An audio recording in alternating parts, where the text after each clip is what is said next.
Your invitation to a Chelsea morning here on the early show. On a day like today, a wedding day, being a presidential daughter or son, it looks glamorous, it seems exciting, and Americans have always been fascinated with the children of our chief executives. But coming of age in the White House is far from easy. Joining us this morning from Newton, Massachusetts with more on that, historian Doris Kearns Goodwin. Always good to have you with us. Good morning. Thank you. Good morning to you. It does look so glamorous from the outside. I mean, really for us here in the U.S., these are our royal families. So for many people today, they're feeling like trying to catch a glimpse of Chelsea Clinton is trying to catch a glimpse of a royal wedding.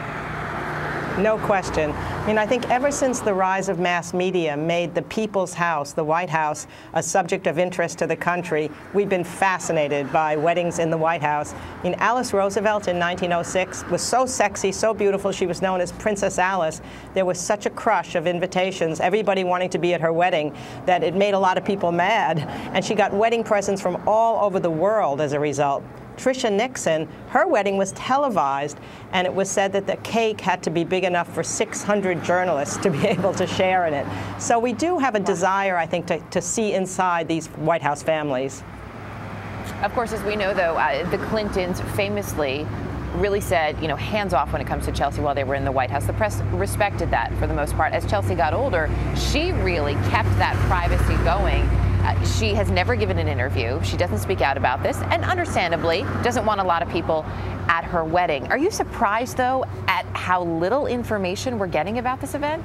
No, when you think about the way the Clintons brought up Chelsea, they were fiercely protective of her, more than almost any other president except for Woodrow Wilson's protection of his three daughters. And we only knew her as an adolescent. Then we saw that iconic image when she was with her parents after Monica Lewinsky. Now we see her as a fully grown, accomplished woman. And from what I understand, she and Mark wanted only people they knew personally to their wedding. It makes it a different kind of wedding. It's not a political wedding. When Lyndon Bird Johnson was married, evidently there were all the Congress was there, the Supreme Court, you know, the cabinet members. That's not a personal wedding. And I think young people today choose more to have their own friends rather than their parents' desires. To really let it be about them. Presidential children, the fascination with them really goes across party lines, and it can help to humanize a president. Has Chelsea been helpful for both of her parents politically? Oh, I think there's no question. When people feel good about the child that's been brought up by the parents, then they feel better about the parents. I mean, good old stiff Nixon evidently was humanized when Tricia was married. He'd let it out to the press. I'm so nervous about the first dance. I'm going to be awkward. People liked that, and his public opinion polls actually went up as a result.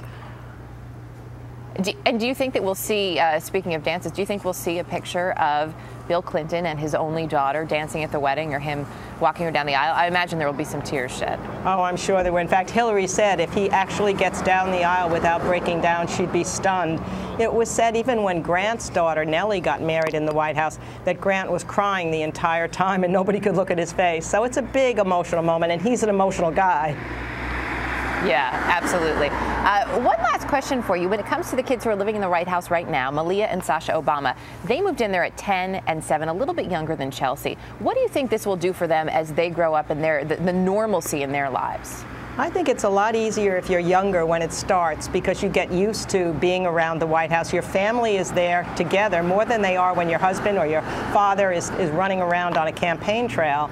Adolescence is the hardest time because you don't want that attention on you. Chelsea came in as an adolescent, which makes it even more remarkable that she's turned out as well-balanced and accomplished as she has.